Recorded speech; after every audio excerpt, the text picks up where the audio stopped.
Baik, kita lihat pertanyaannya. Assalamualaikum warahmatullahi wabarakatuh. Waalaikumsalam warahmatullahi wabarakatuh. Saya sudah berusaha untuk mengikuti program menghafal Al-Quran seperti yang Ustadz Adi ajarkan. Alhamdulillah, semoga Allah berikan pahala terbaik dari segala usaha yang telah Ibu sampaikan dan usahakan. Namun saya lamban dan sulit hafal serta mudah pula lupa. Baik, langkah apa lagi yang harus saya tempuh agar mudah hafal dan tidak mudah lupa? Terima kasih, semoga Ustaz keluarga senantiasa sehat walafiat. Dan semoga Anda pun diberikan lebih daripada apa yang Anda doakan kepada saya. Waalaikumsalam warahmatullahi wabarakatuh. Sifat hafal dengan lupa itu fitrah kehidupan. Saya mau bicara tentang lupa dulu ya. Lupa itu dibagi dua. Ada lupa yang sifatnya anugerah, ya. Anugerah untuk meringankan beban kehidupan kita, atau dalam konteks ibadah tertentu bahkan untuk menambah pahala. Ya, nanti kita bahas. Yang kedua, ada lupa yang dicela. Jadi kalau yang pertama ini sifatnya disyukuri, madah, itu kan dipuji. Yang kedua, dzam, ya mazmum, sesuatu yang dicela, yaitu lupa yang diakibatkan karena perbuatan-perbuatan maksiat. Ya ingat, perbuatan maksiat itu akan berdampak pada, mohon izin sekali, jauhnya hubungan kita dengan Allah atau melupakannya pada nilai-nilai kebaikan. Ya karena itu orang-orang yang bermaksiat itu, mohon maaf, seringkali lupa waktu sholat. Orang-orang yang penuh banyak maksiat lupa untuk baca Al-Quran. Sehingga dari sifat lupa ini jadi jauh dari sholat, jauh dari Al-Quran, jauh dari nilai-nilai kebaikan menurut syariat Islam dan sebagainya. Nah, ini yang dibawa dari maksiat. Ya. Kemudian ada lupa yang dipuji yang pertama tadi. Lupa yang dipuji terbagi pada dua bagian. Pertama, takhfiful haya, untuk meringankan aspek kehidupan. Jadi misalnya kalau kita diberikan oleh Allah sifat lupa dalam beberapa hal yang kiranya bisa meringankan beban kita, maka itu harus disyukuri. Ya, kita bersyukur. Bayangkan kalau semua manusia ingat terus, wah barangkali, mohon maaf itu ya, bisa jadi terganggu nanti jalan pikirannya. Jadi kena penyakit tertentu yang memberikan beban berat. Anda ingat dari mulai lahir sampai sekarang, ingat semua kejadian, gak bisa tidur Anda. Ya, berat bebannya. Karena itu beberapa bagian tertentu diberikan anugerah lupa oleh Allah Subhanahu wa taala untuk memberikan keringanan dalam kehidupan kita. Dan sifat lupa ini Masya Allah dalam beberapa hal kadang-kadang disimpan di bagian terdalam di memori kita. Nanti saat dibutuhkan, nah beberapa perjuangan-perjuangan kita itu bisa muncul kembali. Kadang diingatkan oleh sebuah kejadian atau yang lainnya dan hikmah-hikmah tertentu. Ya, lupa dalam bahasa Arab disebut dengan nisyan. Bahkan ada keterangan dari Ibnu Abbas radhiyallahu taala anhuma yang dikutip oleh Ibnu Manzur dalam kitabnya Lisanul Arab ketika menerangkan tentang nama manusia insan. Ya, summiyal insanu insanan li'annahu 'indama uhida ilaihi fanasiya. Nah, itu keterangan Ibnu Abbas radhiyallahu taala anhuma yang dikutip oleh Ibnu Manzur dalam kitabnya Lisanul Arab. Ya, kata Ibnu Abbas radhiyallahu taala anhuma, summiyal insanu insanan, insan, manusia diberi nama dengan insan, ya, li'annahu 'indama uhida ilaihi fanasiya. Itu seakar dengan kata nisyan. Ya, nisyan yaitu lupa, dari akar katanya nasia. Kenapa? Karena manusia itu ketika berkomitmen dengan Allah itu seringkali ada sifat lupanya. Ya, ada sifat lupanya. Ya, itu karena itulah diberi nama dengan insan, ada korelasi dengan nisyan, ya kan? Nasia itu lupa, saya lupa, nasitu. Kita lupa, nasina. Maka dalam konteks kehidupan kita berdoa, Rabbana la tu'akhidna in nasina au akhtana. Ini jenis lupa yang pertama. Ya Allah, jangan biarkan kami ya Allah ketika kami lupa itu kami berbuat salah gitu. Dengan lupa kami salah. Nah, itu konteks yang tadi saya sampaikan dalam keterangan saya yang pertama. Ada lupa yang cenderung mengarah kepada maksiat. Ada lupa yang sifatnya anugerah yang tadi saya sampaikan, ya, untuk meringankan beban kehidupan. Atau yang kedua, menambah nilai pahala dalam konteks ibadah tertentu. Contohnya apa? Al-Quran. Ya, jadi ada kondisi tertentu yang orang ini nggak maksiat, ikhtiarnya banyak sekali, bahkan dia tahajud juga, dia puasa juga, dia meninggalkan maksiat. Tapi ketika menghafal Quran, kok kayaknya susah gitu. Ya, dalam tanda petik ya, padahal Allah katakan nggak ada yang susah. Tapi qadar Allah ditetapkan oleh Allah bagi orang ini misalnya nggak secepat yang lain. Orang lain misalnya dalam 10 menit hafal 1 halaman, orang ini sudah 1 jam belum hafal. Bahkan 10 jam masih terlambat-lambat. Ya, ada yang pindah lupa sebelumnya misalnya kan. Apa di antara hikmahnya? Ternyata di antara hikmahnya itu rahmat Allah Subhanahu wa taala, di antaranya untuk memberikan tambahan pahala kepadanya dengan mengulang apa yang telah dia tadi usahakan untuk dihafal.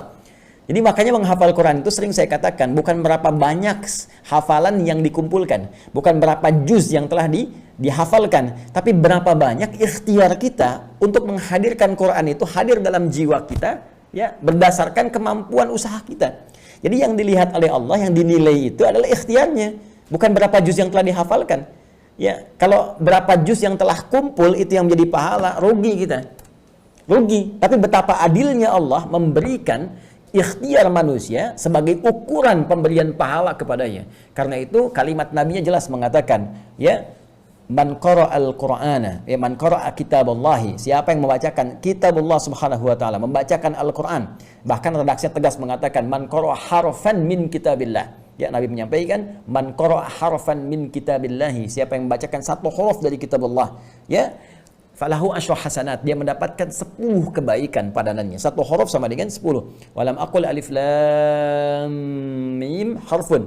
Ya, dan saya tidak katakan kata Nabi alif lam mim satu huruf, walakin alifun harfun, lamun harfun, mimun harfun, wa likulli harfin asyru hasanat. Tapi alifnya satu huruf, lamnya satu huruf, mimnya satu huruf, setiap hurufnya 10 kebaikan. Nah, sekarang Anda ambil dari rumus ini, ya, terapkan dalam kehidupan kita. Bagaimana seseorang yang ketika dia mencoba menghafalkan satu ayat saja, dzalikal kitabu la raiba fihi hudal lil muttaqin. Dalam perjuangan dia, mustahil ada orang misalnya secara umum ya, umumnya sekali membacakan itu misalnya pada umumnya ya, saya tidak mengatakan kekhususan pada orang tertentu. Secara umum dia bacakan sekali langsung selesai, hafal, tertanam kuat. Tidak. Fitrah hafalan itu kalau ingin kuat tertanam, itu dia akan ulang-ulang. Maka orang yang membacakan ayat kedua di Al-Baqarah ini, ya, mulanya dia bisa memulai dengan kalimat seperti ini misalnya bacaannya. Dzalikal kitabu, dzalikal kitabu, dzalikal kitabu, la raiba fi, la raiba fi, la raiba fi, dzalikal kitabu la raiba fi, dzalikal kitabu la raiba fi, dzalikal kitabu la raiba fi. Hudal lil muttaqin, hudal lil muttaqin, hudal lil muttaqin, dzalikal kitab, dzalikal kitabu la raiba fi, hudal lil muttaqin, dzalikal kitabu la raiba fi, hudal lil muttaqin, dzalikal kitabu la raiba fi, hudal lil muttaqin. Saya tanya pada Anda, berapa huruf yang telah saya bacakan? Hitung. Nah, berapa huruf yang telah saya bacakan? Ya. Saya ingin mengatakan kalikan dengan pengulangan yang telah tadi saya bacakan. Karena bacaannya siapa yang baca satu huruf, saya kan baca berulang-ulang tadi. Mengulang itu kan membaca lagi. Jadi ada orang yang diinginkan oleh Allah Subhanahu wa taala melimpah dulu pahala kepadanya.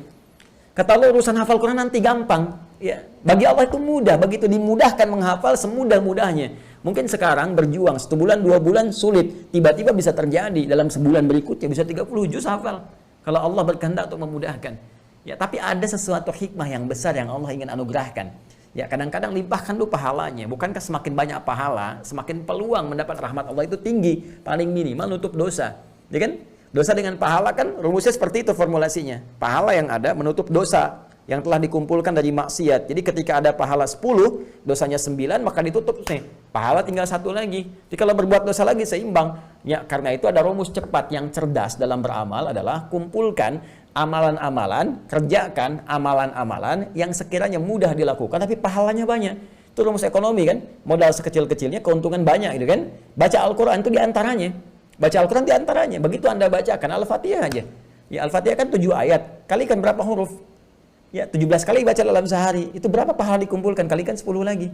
Paling minimal. Nah, jadi ketika Anda menghafalkan Al-Quran, berita baiknya adalah pahami dulu rumusnya. Saya sering katakan dari awal sejak kita mengaji, kalau kita paham rumusnya, semua kita syukuri.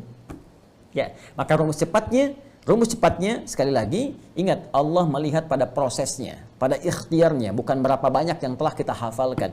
Ya, nanti setelah itu terjadi, Allah berikan kemudahan kepada kita semua. Walladzi yatata'ta wa huwa syaqqun 'alaihi falahu ajran. Ya, siapa yang berusaha semaksimal mungkin, tidak pernah putus asa, dia berusaha walaupun terbata-bata mulai menghafalkannya, mengucapkan hurufnya misalnya, maka diberikan 2 pahala, 2 kali lipat bahkan, Allahu Akbar, 2 kali lipat.